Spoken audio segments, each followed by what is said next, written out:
Hola, buenas tardes. Estamos en el espacio Reflexionando Juntos. En Rosario, jueves 27 de junio a las 18:10. Reflexionando el espacio que nos reservamos para repensar lo pensado, repensar lo sentido y repensar lo actuado. Siguen las semanas de grandes subas, grandes bajas, grandes modificaciones, grandes alianzas, grandes peleas, grandes traiciones, grandes acuerdos, grandes cagadas. Esa es la realidad. Amores y odios. Sí, señor. O grandes intereses que se juntan. O sea, se Sí. juntan a través del espanto y no de estrategias. Sí, perdón. Te doy un solo pantallazo. Dale. En la Cámara de Diputados de la Nación, Emilio Monzó empezó a nombrar los que habían triunfado y todos aplaudían. Eso demostró que es la casta o la clase política. Estaban todos contentos. El pueblo fueron muertos de hambre. Ellos todos contentos. El partido que sea, Sí, todos. pero además gente quedó muy herida, muy lastimada por un lado, por el otro, por la diputación. Es decir, Sí, Bonfatti sí. con Dips, es decir, en todos los partidos hubo grandes traiciones de gente que eran compañeros y amigos. Pero bueno, Y creo que la venganza también de hoy fue la de Mónica Fein, tengo que criticarla, porque podría haber esperado el aumento del boleto de transporte. Es lamentablemente una venganza, porque ella sabe bien que eso se puede pedir a la provincia y que hay subsidios y que son pocos millones que se puede subsidiar para no aumentar el boleto hasta diciembre y esperar qué pasa. pero vos, mira, en eso yo Mío, no qué sé yo. creo en la temática directamente, pero bueno, ya que lo trajiste, pero creo que es asumir un costo político que le favorece a Pablo. Por cierto, comentarlo Sí, Pablo, yo creo que es al revés. Asumió ella un costo político de aumentar ella, porque ya no tiene nada que perder, sí, pues ya sí. perdió. Entonces Pablo ya entra con un colchón de boleto. Es mi mirada, ¿eh? Creo que hay una estrategia que lo apoyaron y le ayudaron a Pablo. Es lo que yo creo, Pablo Hafkin me refiero. Pero Sí, bueno, sí, sí. por este espacio es para entender estas cosas que pasan, en las cuales nos pasan por encima, nos pasan por arriba, y tratando de mirar críticamente, o sea, científicamente, estas historias. El programa anterior hablamos de vejez.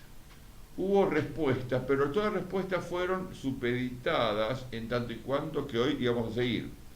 Porque la vez pasada hubo mucha gente, que lo voy a nombrar nuevamente, que han escrito y siguen escribiendo, y me mandan películas, videos viejos de esta situación de la vejez. Entonces yo dije que voy a continuar hoy yo, porque vi que lo tomó la vez pasada, agradeciendo a toda la gente que colaboró y que sigue colaborando: Guille, Hugo, Maya Raquel, Adriana, Cecilia, Ruiz, Sergio, Esther, Patricia, Mateo, hoy sí los nombres. Pero lo importante es que me dieron toda una mirada, unas opciones de ver cómo es el tema este de la vejez, qué pasa con la vejez. Hay gente que sostiene que la vejez es un estado de ánimo, otro que es una porquería, otro que es un momento de sabiduría, otro, hay de todo. Entonces yo dije, cuando uno analiza un problema, o sea, mi estrategia, uno tiene dos maneras de analizar un problema. El problema en sí, o el entorno en sí, y sacar una foto lo más abarcativa posible. O si no, en vez de una foto, hacer una película. Entonces, la película hay un ingrediente, un espacio, una dimensión, que es el valor n, que es el valor tiempo, en la cual uno puede venir de dónde venimos, cómo estamos y dónde proyectamos a dónde vamos. ¿Sé qué es lo que yo hice? Porque todos hablamos que a los viejos lo dejan ahora de lado. Yo inclusive lo dije varias veces, y que lo hemos sacado del hogar para meterlo en asilo.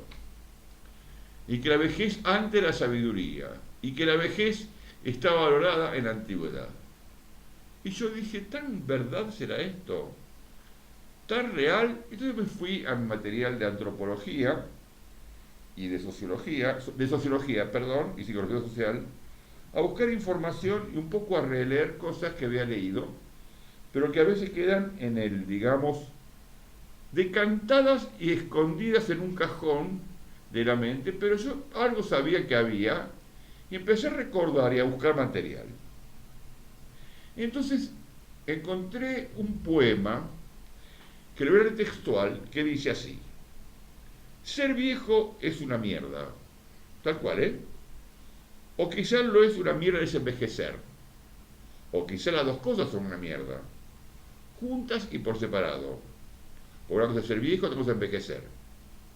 Porque una cosa es hacerse mayor y aprender y mejorar, y ganar experiencia y recuerdos, y conocer gente, y hacerse más fuerte y más inteligente, y más alto, a veces más guapo. Y otra cosa es envejecer, que significa que perdemos nuestras propiedades con los años, la salud, la fuerza, la inteligencia, la memoria, la destreza, o todo junto también, que es posible. Entonces, ¿quién lo dijo esto? Y usted puede remontarse a un tiempo atrás. Pero esto lo dejó escrito el poeta egipcio Ptahhotep, 2500 a.C. A mí me hacía recordar, bueno, por el estilo de provocador, al el gran casi neo-vic Charles Bukowski, Claro, pero que vomitaba todo en los años 40, 50. Pero estamos hablando de 2500 sí, por antes eso. de Cristo, un Sí, tiempo sí. antes que esto, ¿eh? Sí, la pucha. Estaba el código Hammurabi, que era el código de unión, es decir, está todavía la ley del talión. ¿Puedo terminar? Sí, No, perdón, pero es sí. importante eso. Sí, está bien, pero me sacás y Del sacás a la clima. gente del eje. Y es que la vejez ha siempre temida desde el comienzo de la historia.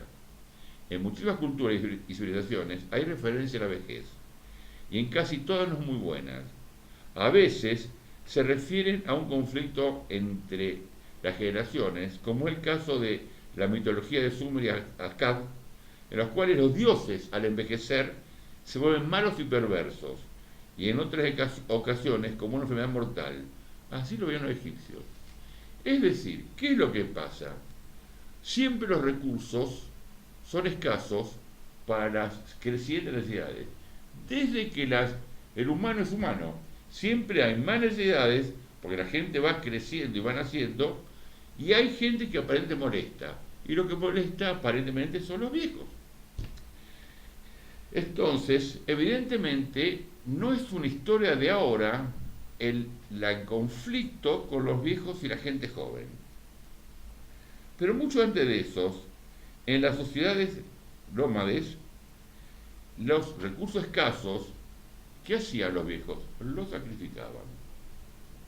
O sea, los viejos eran sacrificables, eran un lastre. Pero para los judíos, que empezaron con la primera parte, digamos, reconocer la historia humanística, el deber inicial hacia los ancianos se fue transformando en un respeto a la tradición a través de lo escrito de la Torá. Porque la Torá al principio no era escrito aparentemente, sino una tradición oral, como hubo otras civilizaciones. Entonces en los viejos, lo que plantea Víctor, estaba todo el conocimiento, y los viejos eran el recipiente en la cual estaba guardada esta tradición oral. Entonces inclusive hay un fragmento, se llama un pasuk, uno debe haber un pasuk, yo me acuerdo en castellano, un segmento, no, sino pasaje, bueno, algo breve, digamos. Sí, que está en la Biblia que dice los puntos, bueno, te voy a acordar. Entonces dice, en Levítico, delante de una persona canosa, te levantarás y honrarás al anciano. Está en la Biblia. Levítico 2.3, ¿qué es por ejemplo eso? O cualquiera. Hay un versículo. Versículo, esa es la palabra. Versículo. Gracias, versículo. Entre los griegos y los fenicios, yo me acuerdo en hebreo cómo se llama la Biblia, digo, por eso, perdón, pero se me perdió el nombre. Pero es un tema conflictivo. Platón escribió en la República: los más viejos deben ordenar y los jóvenes obedecer. Y también, aquel que siempre nada tiene que reprocharse abriga siempre una esperanza en la vejez. Pero en Grecia prontamente se empezó a armar leyes para proteger a los ancianos. O sea, este tema de la discusión, los viejos, qué pasa con los viejos y con los ancianos y con los jóvenes, siempre estuvo. Claro. Es más, hay un pensamiento de Hermann Hesse que escribió Siddhartha, Sí, Demián, todos esos libros, El Lobo Lobo Estepario, Estepario. El Mundo Interior, Viaje a la Estrella, unos cuantos, el señor Germán Hesse, que llegó a vivir hasta los 85 años y hizo un poema que lo voy a leer tal cual, no tengo memoria para hacerlo, sino, y dice así: ser joven y hacer el bien es fácil, y estar lejos de todo lo vulgar, pero reír cuando el pulso se retarda es algo que hay que aprender. Y quien lo logra no es viejo, luminoso, aunque se yergue entre las llamas, y con la fuerza de un puño doblega por entero los polos del mundo, perdón. Al esperar anhelosos la muerte, no nos quedamos quietos, queremos transigir con ella, queremos pulsarla. No está la muerte ni allí ni aquí, se alza entre los senderos, está en ti y está en mí, tan pronto como traicionamos la vida. Evidentemente, insisto con el tema de vejez que está pasando. Inclusive en el mundo japonés, en el mundo oriental, que se honran los viejos, fíjese hasta qué punto es aparente esto que planteo, que lo honran, porque los viejos en Japón, como no hay lugar, no viven en Japón, No. lo mandan a Miami. Sí. Compran grandes condominios en Miami y los viejos japoneses, cuando dejan de producir, los tienen bien pero expulsados a Sí, Miami. sí, sí. O sea, lejos de los hijos, lejos de los nietos, lejos de los bisnietos. Lejos su historia, digamos. Un ostracismo. Sí. Ostracismo. O sea, fuera de su tradición Claro. y de los lugares que ellos vivieron desde siempre. Exacto. Así son los japoneses también. Y acá, empieza a haber dos términos que son importantes entenderlo. ¿Por qué me meto en esto?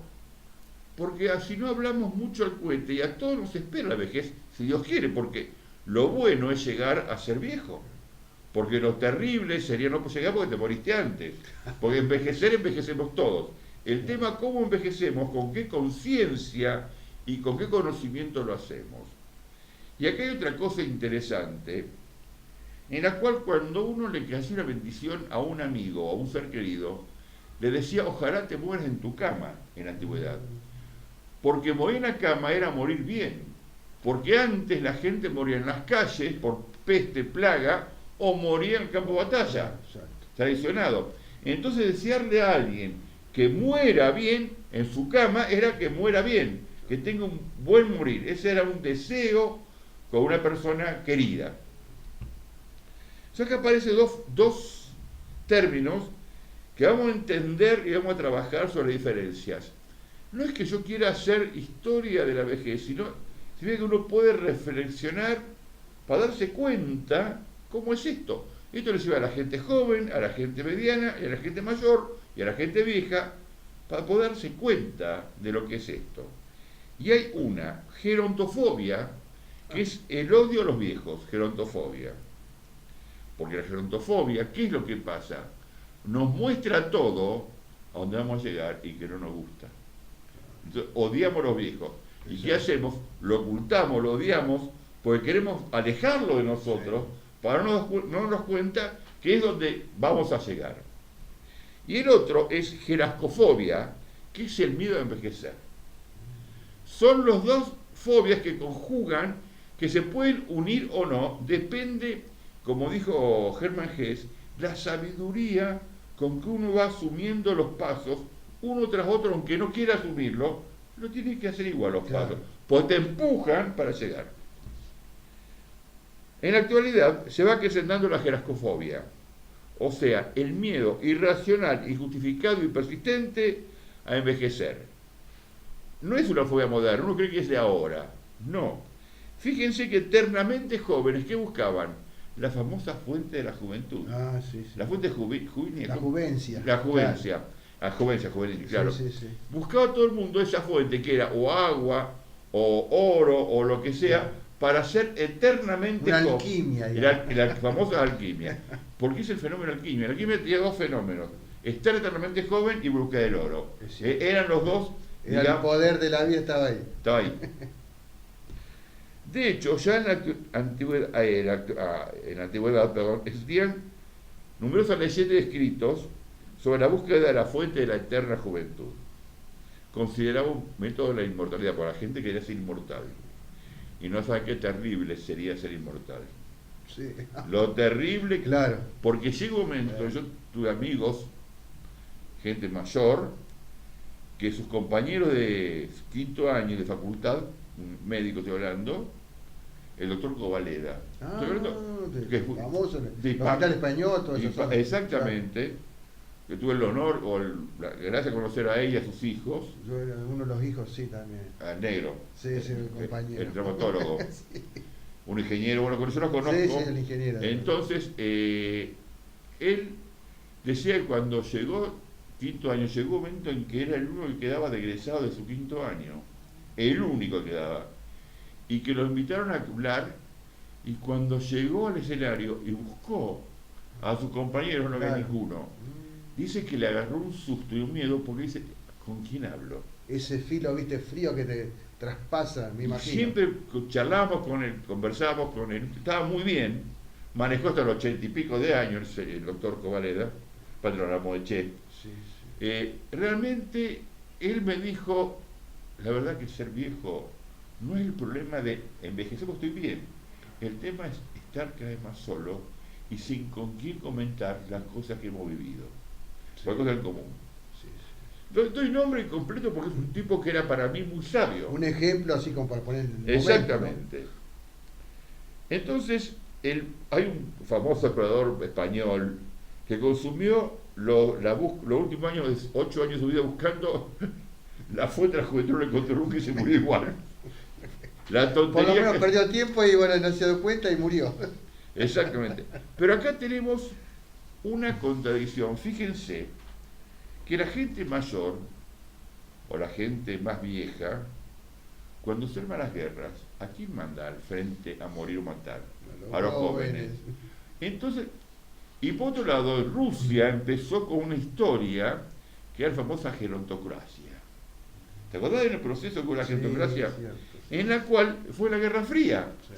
Entonces, que teóricamente los gerontes, los ancianos, eran los dueños de la sabiduría, del conocimiento. Claro. Y no se podía ser miembro del buró o del Kremlin Exacto. si tenía menos de 70 y pico de años. Eso fue Rusia. Y no hace tanto, estamos hablando de la Guerra Fría, en la época de Kennedy. Y el Khrushchev. último, y terminan en la corrupción. Fíjate vos, Y Boris bueno, Yeltsin, alcohólico total.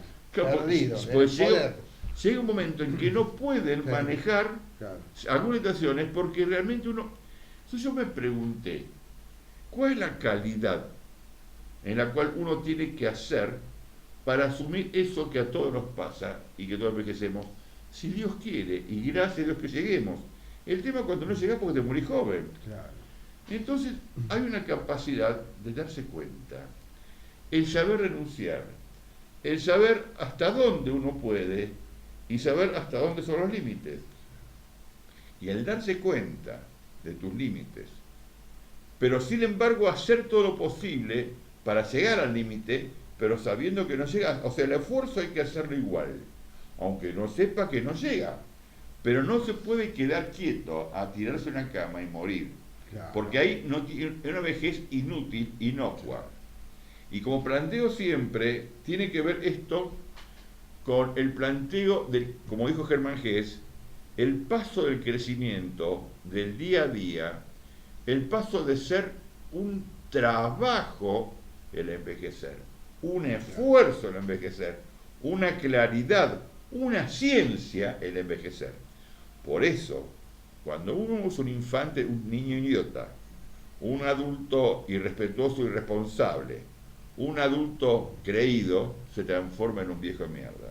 Y para no transformarse en un viejo de mierda, hay que trabajar cada día de tu vida para llegar a ese estado lo mejor para ser un viejo lindo, digamos, o un viejo sabio, porque la sabiduría no es graciosa ni es gracia del paso del tiempo, sino es el esfuerzo diario, metódico, ordenado, con avances y retrocesos de lo que es el conocimiento.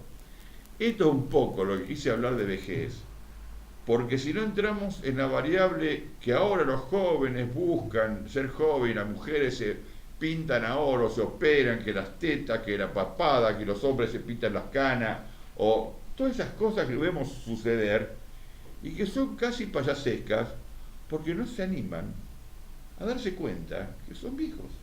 Y ser viejo de vuelta no es una enfermedad. La vejez es un proceso natural de la vida. Nacimiento, crecimiento, adultez, decrepitud, vejez y muerte. Es parte de un proceso de vida y como tal tenemos que aceptarlo. Y no por eso uno es menos vital, porque pertenece al proceso de vida, sino tiene otras formas, otras limitaciones que los chicos jóvenes o la gente joven no lo tiene. Pero también tenemos, la gente mayor, un herramental de conocimiento, de experiencia, de tranquilidad para saber cómo viene la música, porque si tenemos el oído, ya unas cuantas batallas haber escuchado. Hay gente que quedó sorda en cada batalla, sí, o gente que quedó muy apaleada, o gente que quedó muy mal o muy psicótica, puede pasar. Pero una persona que fue viviendo esos procesos permanentemente en una actitud de aprendizaje, puede llegar a la muerte en un estado casi como un mayor orgasmo, como decía mi maestro, uno que yo tuve, Baba Rajneesh Osho. Bueno, Víctor, esto es un poco lo que quería hablar y lo que contar. Señor. Algo breve lo que quieras. Bueno, en esta superación, y aunque sea proyección, no sea todavía palpable, uno observa en el mundo en la proyección. Yo siempre he dicho que todos los siglos tienen sus marcas. Si bien tuvo el surrealismo en esta época, en 1920, en el 2020 tenemos también nuestras cosas que vamos acomodando y que todavía no están definidas. Vos muy bien hablabas de la antropología, creo que va a ser esencial de aquí en más. Y digo, todo lo que vos expresaste, creo que tiene un desarrollo y digamos, alguna vejez, algunos más que nos sigan, 30 años más, no más de 30 años. Porque realmente esto tengo que decirlo en proyección, estuve leyendo un par de libros de este pensador, más bien futurólogo, que puede ser perfectible o no, pero algunas cosas son interesantes. Yumani Harari. Yumani Harari habla de las 21 posturas sobre lo que es el siglo de la globalización del siglo XXI, pero después habla del Homo Deus, justamente del hombre Dios. ¿Y a dónde vamos? Vamos a todo un cambio tremendo, ni nos imaginamos. Yo voy a estar muerto ya lo aseguro, porque estoy hablando de aquí a 30 años. Va a ser mucho menos, por supuesto. Pero quiero decirles que ya no va a ser el hombre humano como lo hemos visto incluso y lo hemos descrito quizás 3.000, 5.000, 10.000 años antes de Cristo. Ya todavía cuando estaba la época de la glaciación, 10.000 años antes de Cristo, fíjense ustedes. Va a ser el androide. El hombre con la... Quizás no sea, yo estoy de acuerdo con eso de teñirse, de aquello, pero sé que esas son puntitas. Son ¿seguro? Puntitas de lo que va a ser el cambio de elementos, digamos, y de órganos humanos. Hasta les digo, del cerebro humano. El androide sí va a llegar a Marte, sí va a llegar, ahí sí se los aseguro, sí va a llegar. Pues va a tener las defensas para que no sea atacado por los rayos, esos poderosos solares que queman y que no permiten la vida de aquí para llegar a un viaje a Marte. Perdón, pero 30 años, antes de 30 años. Pero lo dijo claramente. Sí, sí. El hombre, la tierra que tiene desalojada en un plazo breve para él. Menos todavía. Está dando un plazo breve porque sí. Realmente la tierra va a desaparecer. Lo planteó como una necesidad de la raza humana. Isaac Newton lo decía, guarda, en lo que describe el estudio matemático de la Biblia, un libro que fue de recién descrito incluso en la Universidad de Jerusalén, 300 años después, porque si no el hombre hubiera sido producto de lo que era la persecución católica, lo hubieran matado. Isaac Newton, está hablando del gran científico de todos los tiempos, más que Einstein. Yo lo considero a Newton más que Einstein, a pesar de que Einstein es más actual para nosotros, ¿viste? Y él describe bien y habla del 2050 al 2060, finish. Pero otros ya están hablando en concreto, después de tantos siglos, de que va a estar el androide. Va a ser una mistura entre hombre y máquina. Y se van a reemplazar hasta, no solo el corazón como estamos ahora, el hígado, los pulmones, todos los órganos, hasta el cerebro. Entonces digo, va a ser otra dimensión del ser humano, o del ser viviente, digamos, el ser mixto. Y eso hay que pensarlo. Nosotros estamos reflexionando muy bien porque tomamos todas las categorías, de toda la filosofía de Occidente que aprendimos, de toda la historia de la religión, de todo el mito humano. que creo que lo queremos respetar y ponerlo aquí en reflexión, porque creo que en unos años más esto va a ser superado o superable. Por eso vivamos bien, y ahí sí tomamos lo bueno, vivamos una vejez adaptada a lo que podemos vivir, pero vivirla bien. Y morir lo que vos decís, qué lindo sería morir en la propia cama, qué lindo, no en un sanatorio, en qué sé yo, internada, no quiera, qué lindo sería para decir, rodeado de los afectos. Era un deseo, Eso era un será deseo de la hermoso. antigüedad. Claro. A un ser querido se le decía eso. Y viste, cierro todo porque sí, para decir, bueno, este loco que está diciendo del futuro, sí, guarda que las categorías van a cambiar mucho. Claro, yo por ahí puedo tirar puntas con lo que dice este Harari y con lo que uno ha estudiado, que es una proyección que es palpable en ciertos territorios, en otros no, en otros puede ser una ilusión humana, otro mito más, pero que algo de eso va a ocurrir si vemos el desarrollo del modo de vida del ser humano y desarrollo, puede ser. Pero viste, hay algo que no te entendí demasiado, o que lo dijiste, o no acuerdo con vos, depende, pero Sí. no llega a captarte. Cuando dijiste, uno tiene que envejecer tranquilo, pero no es un proceso que empieza cuando uno es viejo, empieza de que uno nace. Sí, sí, sí. De O que sea, nace de va que envejeciendo. uno nace, tiene que saber que vamos. Sí. Por eso, yo Hay que educarse, sí, sí, sí. el tema es lo formal, que quieren ocultar la muerte y quieren ocultar la vejez como si fuera una mala palabra. Yo tengo mis nietos y por ahí me preguntan qué es morir. Y yo le contesto claramente, no soy, digamos, ni dramático, se lo planteo en su propia muerte y lo que va a pasar, cómo es, Claro. y que todos van a morir. Y la madre, mi hija y mi yerno, su papá, me miran casi aterrado. Pero él, cuando hay una duda, y tiene 4 años, mi nieto, Sí, sí, sí. cuando hay una duda, me dice, Jojo, ¿cómo es esto? Y me viene a preguntar a mí, porque sabe que yo no le miento, y a mis Claro. hijas nunca le mentí esas cosas. Exacto. Pero es como que la muerte, bueno, no es como que, es que la muerte Sí. se oculta, como si fuera algo malo, y la muerte no es mala. El tema es cómo uno muere, Claro. como también puede ser vivir es malo, depende de cómo uno viva. Pero vos fíjate qué pureza, ¿no? Y la pureza, cómo encuentra la verdad dentro de tanta mentira. Una criatura de 4 años seguramente ve algo de internet, algo de televisión, algo de conversaciones, y lo capta más en profundidad y limpieza que un ser humano adulto, que negamos la muerte. El chico dice, puta, estos están hablando tanto de esto. Y lo capta más porque está puro, ese cerebro está limpio hasta los 5 o 7 años limpio. Pero Después se empieza a además, contaminar. Víctor, además él va a pescar con el papá y él ve un pescado que está nadando y lo sacan y deja de moverse y muere. Una hormiguita que la aplasta Exacto. con el dedito o un bichito Sí. y muere. Claro. Entonces se da cuenta que hay una diferencia entre un momento y el otro y algo pasó en el medio, la muerte. Claro. Entonces, yo creo que el tema de la muerte, cuando podemos asumirla en toda su dimensión, con toda su magnitud, como es la vida y que es parte del proceso de vida, es una predisposición a no tener miedo. Claro. Pues yo con mis compañeros, digamos, mis amigos de mi edad, en la cual estamos rondando los 70 años, hay mucho miedo a la muerte. Sí. No quieren ni hablar. No quieren ni hablar. O hablan de enfermedades a veces, que es lo peor de lo peor. Pero hablan de enfermedad porque creen que pueden sacárselo encima. Claro, la catarsis. Exactamente. Entonces yo creo que al revés. Uno no puede, no hay problema hablar de enfermedad, pero creo que hay que asumir que somos todos, por eso decían los grandes pensadores o los grandes filósofos, el tema de la finitud y la parte de mortalidad es tan trascendente Sí. para entender la inmensidad de lo que es la vida. Después cada uno puede tener si hay vida después de la vida, Claro. si hay vida después de la muerte, si no hay nada, pero hay un hecho que es trascendente, que es el momento de desencarnar o de morir o de terminar o de no respirar, es un momento que es trascendente. Claro. Y es la muerte. Exacto. Y como tal, a todos nos va a llegar. El tema es poder trascender, poder pasar ese umbral Claro. con por lo menos de mi criterio, con la mayor conciencia posible. Clara conciencia. Y les digo para que no se preocupen tampoco, aunque tengamos otro tipo de magnitud de proyección con el androide, también los androides van a ser descartables. Si quieren pongan el término descartable, también van a tener una muerte. Esto también como el dios Zeus y Prometeo. Prometeo se llevó el fuego, era como el Jesucristo, bueno, de los cristianos, ¿viste? El que daba, que es el dador de vida, pero también iba a quedar de lado, se iba a ir.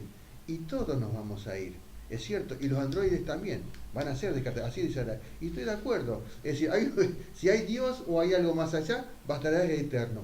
Pero lo otro, los seres vivientes, vos llamas seres vivientes, y los vivientes pasan, porque tienen que dar un trazo en la historia de. Yo no de sé si a ver o no androides, no lo sé. Yo creo eso, pues ya están haciendo robots. Está bien, no, inteligencia pues sí, artificial, seguro. todo. Fíjate vos, en este momento en Israel están haciendo un corazón con la propia célula, material genético, la persona que va a donar, entonces no hay rechazo. Es maravilloso. En Israel están haciendo con las máquinas las máquinas de impresora 3D.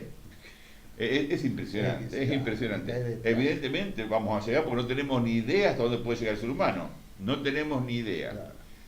Pero también me acuerdo cuando vemos estas cosas trascendentes, me acuerdo de un profe que tuve y que me decía, José, la técnica sube por el ascensor, o sea, sí. la cuestión técnica sube por el ascensor, pero las preguntas existenciales suben por la escalera o no se mueven de planta baja. Sí, sí, sí. Yo creo que en eso es donde tenemos que avanzar y poner el esfuerzo, porque la técnica de alguna manera todo nos va a llevar de alguna forma u otra, pero las preguntas existenciales de dónde vengo, quién soy, para qué estoy y qué pasa conmigo y para qué vengo a esta tierra, cuál es mi misión en esta tierra o en esta vida, esa cada uno lo va a pasar indefectiblemente y cada uno la debe responder por sí mismo. No hay nadie que te va a ayudar en ese momento a estar en bola frente al espejo o frente a Dios o frente al miedo o frente al desencarnar o frente a lo que sea, pero todos,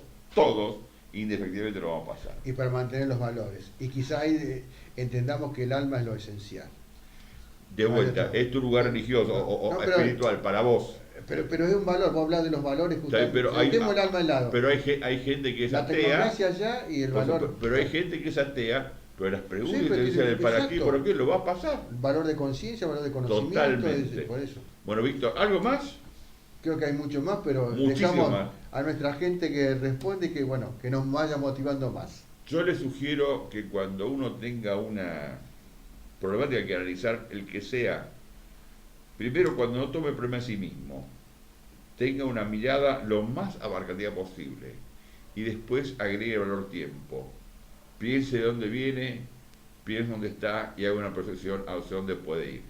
Por eso las películas, cuando ponemos el valor N, el valor tiempo, como en el caso de la vejez, entender que este criterio de mantenerse joven para toda la vida y que uno quiere ser joven, nosotros creemos que es un fenómeno del siglo XXI. No, ya venía ese Fonofé, como no sé cómo se llama el poeta egipcio, 2500 a.C. ya hablaba de esto. Sí. Antes que esté Abraham, fíjate. Exactamente. Abraham estuvo en el 2000 a.C. Bueno, compañeros, si Dios quiere, tenemos el próximo programa. Si se quieren comunicar con nosotros, jgermán@fivertel.com.ar, por WhatsApp 156-382-997, y si no, por Facebook, por mensaje de texto o mensaje oral, o mensaje, abierto.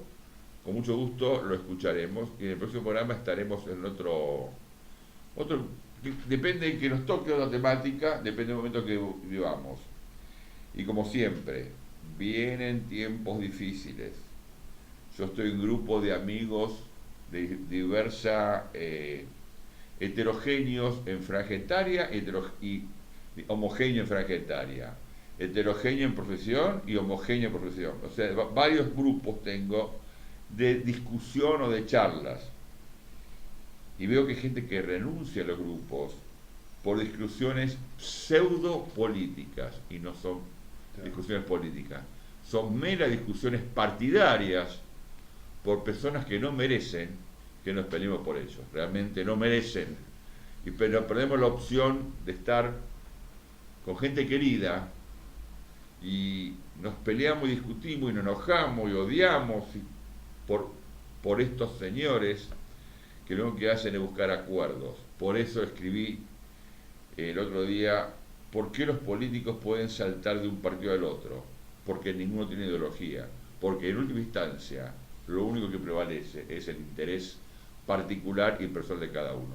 ¿Listo? Listo, listo. Hasta el próximo encuentro, muchas gracias y nos estamos viendo.